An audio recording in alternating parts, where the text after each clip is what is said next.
teman-teman, jadi di sini aku salah satu dari anggota kelompok yaitu Lampita Ana ingin lagi menjelaskan mengenai terlebih dahulu apa sih itu pasar bebas. Nah, di sini utamanya kita mengenal definisinya terlebih dulu ya teman-teman. Nah, kita kan dari bab yang kemarin itu sudah belajar mengenai hambatan perdagangan internasional teman-teman. Nah, karena adanya hambatan internasional ini, maka dibentuknya lah pasar bebas. Itu definisinya teman-teman. Jadi pasar bebas itu pengertiannya apa sih? Nah, langsung aja kita ke slide selanjutnya ya. Oke. Pengertian pasar bebas itu adalah kebijakan di mana pemerintah tidak melakukan diskriminasi terhadap impor ataupun ekspor, teman-teman. Itu adalah pengertian pasar bebas. Lalu, di sini kita juga belajar tentang perdagangan bebas ya teman-teman, karena di pasar bebas dan perdagangan bebas ini itu sama saja teman-teman, tidak ada bedanya. Jadi sama-sama perdagangan dan pasar bebas juga teman-teman. Lalu di sini terdapat kebijakan pasar bebas, yaitu saya ambil 4 poin teman-teman. Di antaranya terdapat perdagangan barang tanpa pajak atau tarif. Kedua, akses ke pasar yang tidak diatur. Poin ketiga, akses informasi yang tidak diatur. Poin keempat, yaitu perdagangan jasa tanpa pajak. Itu adalah 4 poin dari kebijakan pasar bebas, teman-teman.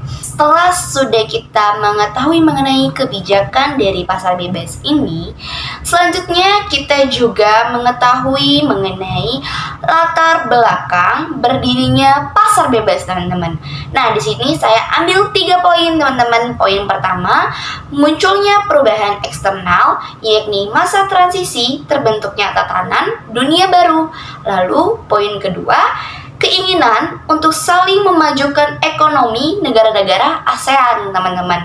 Lalu poin yang ketiga, yaitu keinginan untuk meningkatkan investasi asing langsung ke ASEAN, teman-teman.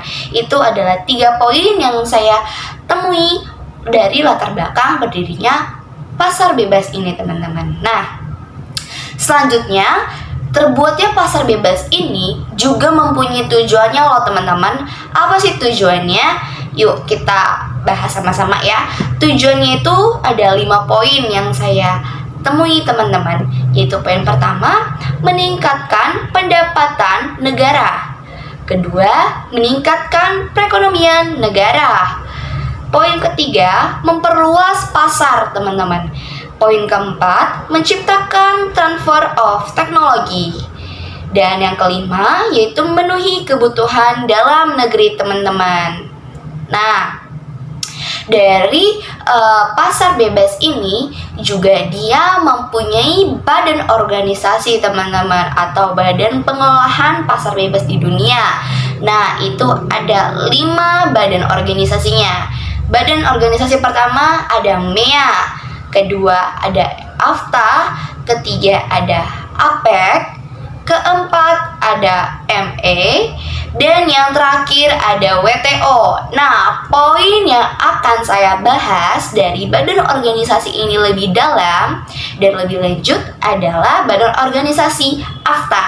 Nah, selanjutnya kita akan mengetahui mengenai apa itu AFTA dan apa jenis lainnya yang saya tahu informasi mengenai AFTA. Setelah kita memahami mengenai pasar bebas, pengertian, serta poin-poin penting yang terdapat di pasar bebas yang saya sudah jelaskan, kita juga dapat meneruskan atau melanjutkan pembelajaran yang akan saya bicarakan mengenai badan organisasinya, yaitu AFTA. Jadi di sini kita akan mencari tahu terlebih dahulu apa itu AFTA, yaitu bisa disebut ASEAN Free Trade Area ya teman-teman. Nah, ASEAN Trade Area atau biasa disebut AFTA pada umumnya adalah perjanjian perdagangan bebas antar negara bebas, teman-teman. Itu adalah AFTA.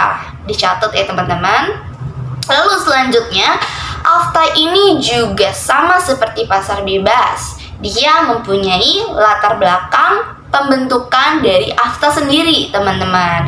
Nah, apa sih pembentukan dari AFTA ini? Jadi, terbentuknya AFTA ini diawali dalam konvensi tingkat tinggi ASEAN keempat, teman-teman. Terdapat di mana? Yes, di negara Singapura pada 18 Januari 1992 atau pertemuan tingkat kepala negara ASEAN Summit, teman-teman. Nah, selanjutnya kita dapat mengenal dan mengetahui mengenai apa sih yang diolah dari AFTA ini. Apa ya? Coba teman-teman di rumah yang berada di tempat manapun, apakah bisa menjawab? Saya kasih hitungan 3 detik ya. 1, 2, 3. Yes, bener banget teman-teman. Dia, AFTA adalah juga mengelola, yaitu di bidang ekonomi, teman-teman. Betul jawabannya. Jadi, lebih lengkapnya itu adalah AFTA atau ASEAN Free Trade Area. Ini juga merupakan salah satu bentuk kerjasama negara-negara kawasan Asia Tenggara di bidang ekonomi, teman-teman. Jawabannya teman-teman betul semua. Nah, selanjutnya dari AFTA ini kita juga menemukan tujuan dari AFTA sendiri, teman-teman. Informasi yang saya temui mengenai tujuan AFTA sendiri yaitu ada 4 poin. Poin pertama, untuk meningkatkan keunggulan kompetitif sebagai basis produksi pasar di dunia, teman-teman. Lalu poin kedua apa sih? Ya, benar banget. Poin kedua itu liberalisasi perdagangan, mengurangi kendala tarif dan non-tarif antar negara anggota, teman-teman. Lalu poin ketiga yaitu efisiensi produksi dalam rangka meningkatkan daya saing jangka panjang, teman-teman. Lalu poin yang terakhir dari tujuan AFTA sendiri adalah ekspansi perdagangan internasional, memberikan konsumen di ASEAN lebih banyak pilihan serta kualitasnya juga lebih baik, teman-teman. Itu adalah 4 poin dari tujuan AFTA sendiri. Lalu dari tujuan ini juga terdapat loh negara-negara yang hadir dalam organisasi AFTA sendiri, yaitu ada 10 negara. Ada dasarnya juga mereka untuk join ke badan organisasi ini. Negara yang pertama adalah Brunei, kedua adalah Indonesia, ketiga Malaysia, keempat Filipina, kelima Singapura, dan yang terakhir ini Thailand. Lalu nggak berhenti di situ aja loh, teman-teman. Pada tahun 1995 ternyata ada Vietnam yang bergabung dalam badan organisasi AFTA ini, teman-teman. Lalu Laos dan Myanmar juga bergabung pada 1997.